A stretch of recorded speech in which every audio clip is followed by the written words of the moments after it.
Hello and welcome to another Doctor's Assistant 1 video. Today I'm doing a video on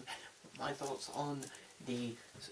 Solo A Star Wars Story. Now obviously with this recording that film hasn't come out, so yeah, neither's a trailer really, so what am I going to be saying in this video? Well, just I genuinely don't think that I personally want to see this film, and I don't really get why it's even being made personally, because, well, I don't see the point in it being made, because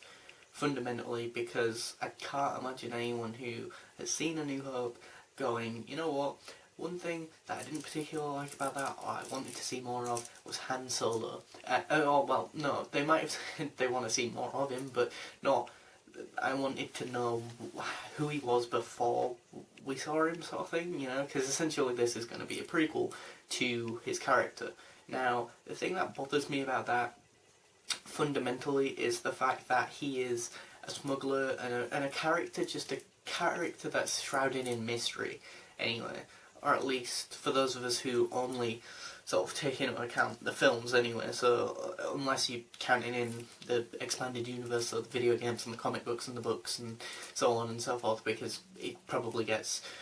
told in one of those who he is and his backstory and stuff like that. But I think, much like, say, Doctor Who, like the character of the Doctor, I don't think it's good to divulge into their past, primarily because obviously, as I just said, their character fundamentally, both the Doctor and Han Solo alike, are both characters who are shrouded in mystery, ideally,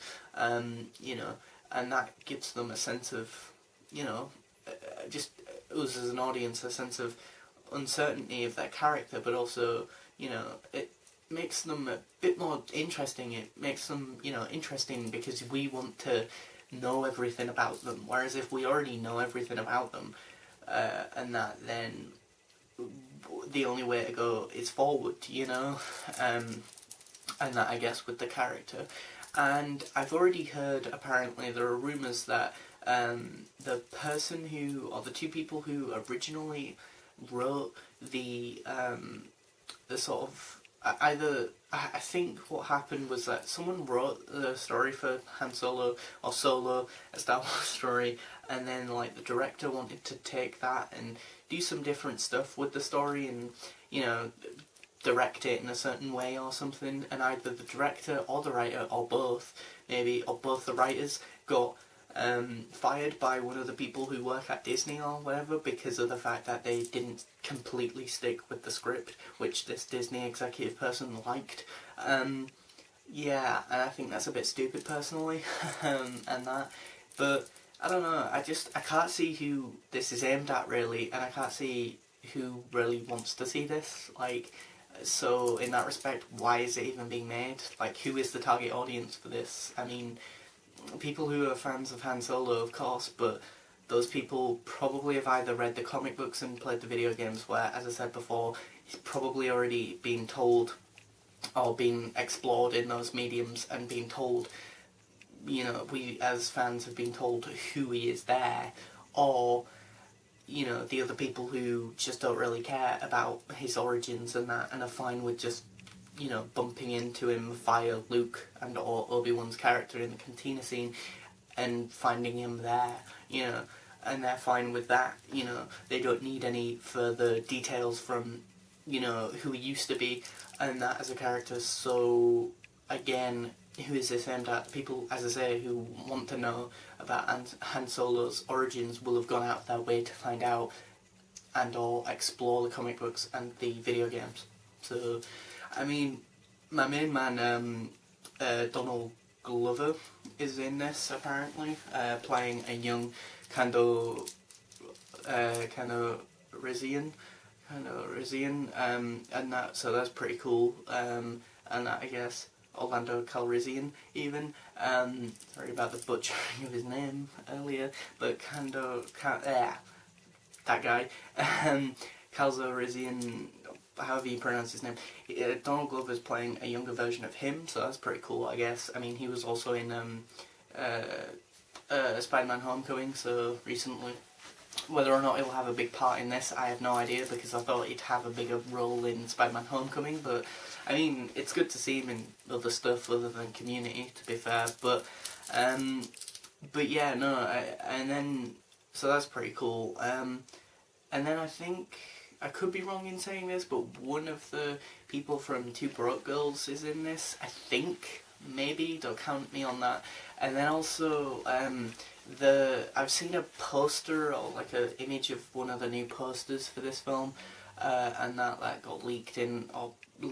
the internet because they had a poster in Russia or something of this film already. And apparently the film's supposed to be, or the marketing to this film's going to be coming out soon, because this film's supposed to be coming out sort of partway through 2018. So before we get episode 9, like how Rogue One came out before we got episode 8.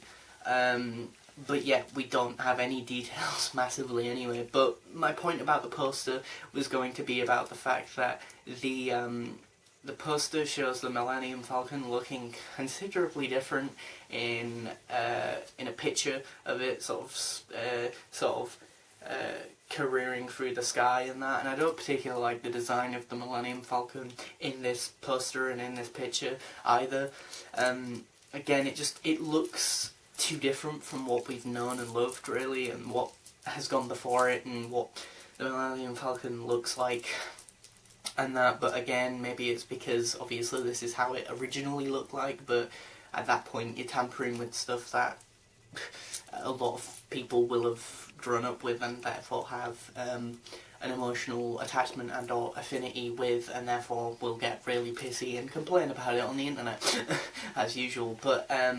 so, this is dangerous territory in that respect. And again, I don't have a lot of faith in the people behind it to make it decent, because again, I feel like it's been a very bumpy, rocky,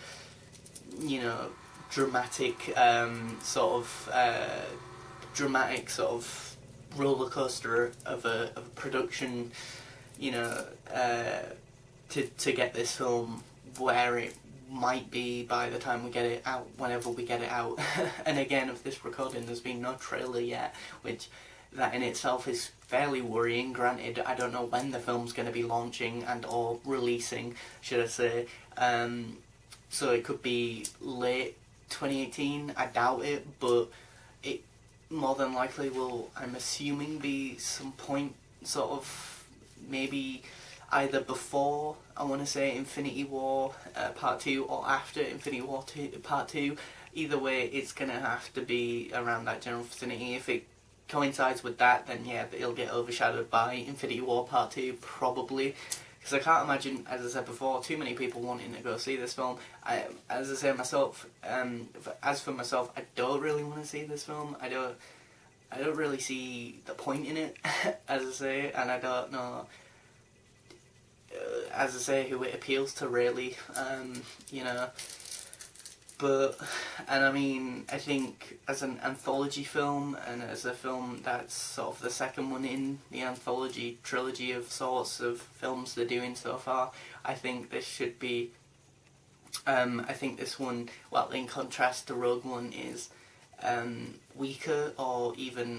just on par in terms of purely the idea. Obviously, I can't compare the finished product to Rogue One, because it's not a finished product. It's not even, as I say, there's no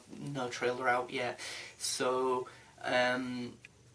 but I think for me, the only anthology film that I can think of, the only decent idea I can think of in terms of sort of standalone, non-episode-y, worthy of telling a story sort of thing, that I can think of that I would personally really love to see is an Obi-Wan story. I would love to see that, like an episode, a story even set between two, obviously, of the episodes in a trilogy about Obi-Wan and his character, or sort of just between sort of episode 3 and 4, because I'm assuming a lot of shit happens before episode 4 and after what happened in episode 3, because from episode 3 we still see him, he's fairly young-ish, he's an adult, but he's not as old as he is by the time we see him in in A New Hope, or even in Star Wars Rebels. Like, you see him in Star Wars Rebels and he's kind of already aging and older. So, you know, I'm assuming there's something there, you know, to explore with his character, and I think he's a Jedi and a character that a lot of fans like and love, and I think there's more we can explore with his character and more that we can see him do and that, and I think, you know, and I think it's a shame that he's not in the Star Wars universe anymore, but that's the only way I can see him recurring into the Star Wars storyline besides a Force Ghost. So yeah, thanks for watching, comment, rate and subscribe.